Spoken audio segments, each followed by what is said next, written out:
तर अपेक्षेप्रमाणे भाजपचं पारडं जड आहेच. शिंदेंच्या पारड्यात मात्र म्हणावं तसं वजन पडलेलं नाही.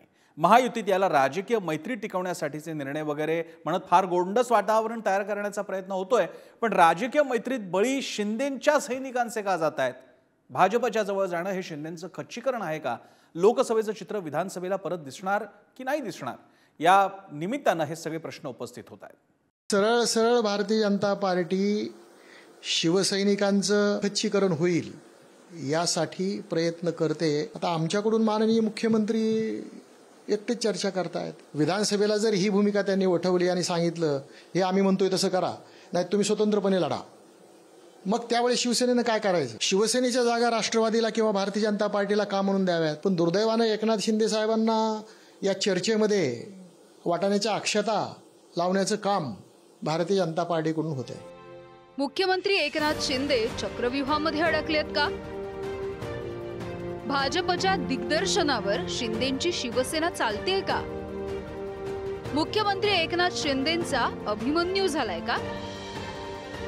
हे प्रश्न उपस्थित करण्यामागचं कारण म्हणजे शिंदेंच्या शिवसेनेचे नेते सुरेश नवले यांनी केलेले गंभीर आरोप. भाजपच्या भट्टीमध्ये शिवसैनिकांचे बळी जात आहेत असं म्हणत सुरेश नवले यांनी एकनाथ शिंदे यांना घरचा आहेर दिलाय. आतापर्यंत साताऱ्याची जागा गेली, रत्नागिरीची जागा गेली, परभणीची जागा गेली, धाराशिवची जागा गेली, ह्या ज्या महाराष्ट्रातल्या जागा गेलेल्या आहेत आणि आमच्या अनेक खासदारांना बळी द्यावं लागलेलं आहे, त्यावरून असं दिसतंय की माननीय मुख्यमंत्र्यांचा या तहामध्ये दुर्दैवानं पराभव होताना दिसतोय. शिवसेनेच्या जागा राष्ट्रवादीला किंवा भारतीय जनता पार्टीला का म्हणून द्याव्यात, ही खरी आमच्यासारख्यांची तळमळ आहे, तगमग आहे. म्हणून आमचे शिवसेनेचे मुख्य नेते आदरणीय एकनाथजी शिंदे साहेब यांना आमची विनंती आहे की शिवसेनेचे जे मतदारसंघ आहेत ते भारतीय जनता पार्टी किंवा मित्रपक्षाला सोडता कामा नये. आज ती स्थिती झालेली आहे. 13मध्ये जर ही अवस्था शिवसेनेची होत असेल तर मग 288 विधानसभेच्या वेळेस काय होणार, हे चित्र मोठं गंभीर आहे. खरं तर जागा वाटपाचं एकूण चित्र बघितलं तर अपेक्षेप्रमाणे भाजपचं पारडं जड आहे. 13 खासदार असतानाही शिंदेंच्या पारड्यामध्ये तेवढ्याच जागा पडणं सुद्धा कठीण होऊन बसलंय. ठाकरेंची साथ सोडून शिंदेंसोबत आलेल्या खासदारांना उमेदवारी सुद्धा मिळवता मिळवता नाकी नऊ आल्यात. इतकंच काय, काही विद्यमान खासदारांचं तिकीट कापण्याची वेळ एकनाथ शिंदेंवर आली आहे. मित्रपक्षाकडून शिंदेंच्या शिवसेनेची कोंडी कशी केली जातीये याची उदाहरणं सुद्धा नवलेंनी दिली आहेत. भावना गवळी यवतमाळ वाशिम, हेमंत पाटील हिंगोली, कृपाल तुमाने रामटेक, हेमंत गोडसे नाशिक, मात्र त्यांची उमेदवारी सध्या अडचणीत आहे. भारतीय जनता पार्टीने हा विचार करणं आवश्यक आहे की शिवसेनेमुळे महाराष्ट्रामध्ये सत्तेचं सगळी फळं आपल्याला चाकता येऊ लागलेली आहेत. एकनाथ शिंदे साहेबांनी जर उठाव केला नसता तर सत्तेची फळं मिळाली नसती. मग हा विचार करून एकनाथ शिंदे साहेब आग्रह करतायत ह्या जागा आम्हाला हव्यात, तर त्यांचा आग्रह मान्य केला पाहिजे. पण दुर्दैवानं एकनाथ शिंदे साहेबांना या चर्चेमध्ये वाटाण्याच्या अक्षता लावण्याचं काम भारतीय जनता पार्टीकडून होत आहे. भारतीय जनता पार्टीबरोबर चर्चा करत असताना मात्र जे अपेक्षित यश आहे ते येताना दिसत नाहीये. म्हणजे युद्धात जिंकले तहात हरले असं म्हणायचं आहे तुम्हाला? असंच म्हणावं लागेल. युद्ध करण्याची क्षमता एकनाथजी शिंदे यांच्यामध्ये नक्कीच आहे, परंतु भारतीय जनता पार्टीचं तहाचं जे कौशल्य आहे त्या तहाच्या कौशल्यामध्ये माननीय मुख्यमंत्र्यांना ते पराभूत करतात की काय, अशा प्रकारची शंका माझ्यासारख्याला येते. जागा वाटपाच्या वाटाघाटीमध्ये भाजप वगळता इतर दोघांना आपल्या काही जागांबद्दल त्याग करावा लागलाय. भाजपनं 2019 मध्ये 25 जागा लढल्या.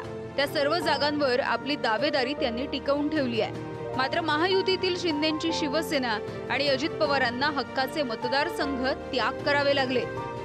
शिवसेनेचा बालेकिल्ले असलेल्या कोकणामध्ये सुद्धा त्यांना एकही जागा मिळालेली नाही. तसंच पालघरची, ठाण्याची, नाशिकची हक्काची जागा त्यांच्या हातामधून जाणार असं चित्र दिसतंय. एकनाथ शिंदेंनी काय गमावलं? शिवसेनेचा बालेकिल्ला असलेलं रत्नागिरी, सिंधुदुर्ग, रायगड, दक्षिण मुंबई मतदारसंघ शिंदेंकडून गेले. अमरावतीची जागा भाजपला, धाराशिवची जागा राष्ट्रवादीला सोडली. शिवसेनेचं मजबूत संघटन असलेली परभणीची जागा रासपला गेली. शिंदेंच्या शिवसेनेकडील पालघर, ठाणे या जागांसाठी भाजप आग्रही आहे. भाजपच्या विरोधामुळे नाशिकचे खासदार हेमंत गोडसे यांना उमेदवारीसाठी भटकण्याची वेळ आली आहे. भाजपच्या विरोधामुळे रामटेकमध्ये विद्यमान खासदाराच्या ऐवजी काँग्रेसमधून आलेल्या राजू पारवे यांना उमेदवारी दिली गेली आहे. शिरूरमध्ये आढळराव पाटलांना राष्ट्रवादीमध्ये प्रवेश करून तिकीट मिळवण्याची वेळ आली. उत्तर पश्चिम मुंबईमध्ये शिंदेंच्या शिवसेनेचा उमेदवार अजूनही ठरलेला नाहीये, तर संभाजीनगरमध्ये उमेदवार घोषित केलेला नाहीये. एकनाथ शिंदे हे कोणत्याही चक्रव्यूहात फसणारा नेता नाही.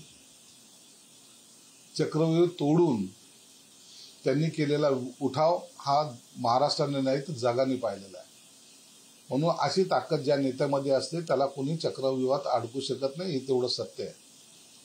अशी वेळ जर कदाचित कधी आलीच तर ती चक्रव्यूह तोडण्याची ताकद एकनाथ शिंदेमध्ये आहे. शिंदे साहेबांना चक्रव्यूहात अडकण्याचा काही प्रश्न उद्भवत नाही. कारण शिंदे साहेबांनी ज्या काही महाराष्ट्रात 5 टप्प्यात लोकसभा निवडणूक आहे, 3 टप्प्याचे उमेदवार घोषित झालेले, राहिलेले 2 टप्पे, आता 2 टप्प्यात जे निवडणूक आहे त्याच्यामध्ये 4थ्या टप्प्यातले सुद्धा उमेदवार आज किंवा उद्या जाहीर होतील, 5व्या टप्प्यातले होतील. त्याच्यामुळं शिंदे साहेब यांना चक्रव्यूहात अडकलं असं वगैरे काही नाही.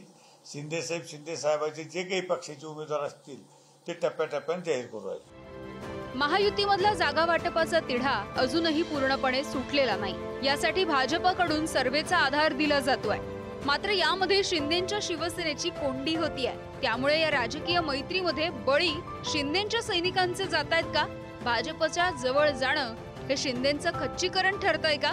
मुख्यमंत्री एकनाथ शिंदे भाजपच्या दबावाला बळी पडले आहेत का? लोकसभेचं चित्र विधानसभेला परत दिसणार नाही याची तरी काय शाश्वती? असे अनेक प्रश्न उपस्थित होत आहेत. ब्युरो रिपोर्ट, पुढारी न्यूज.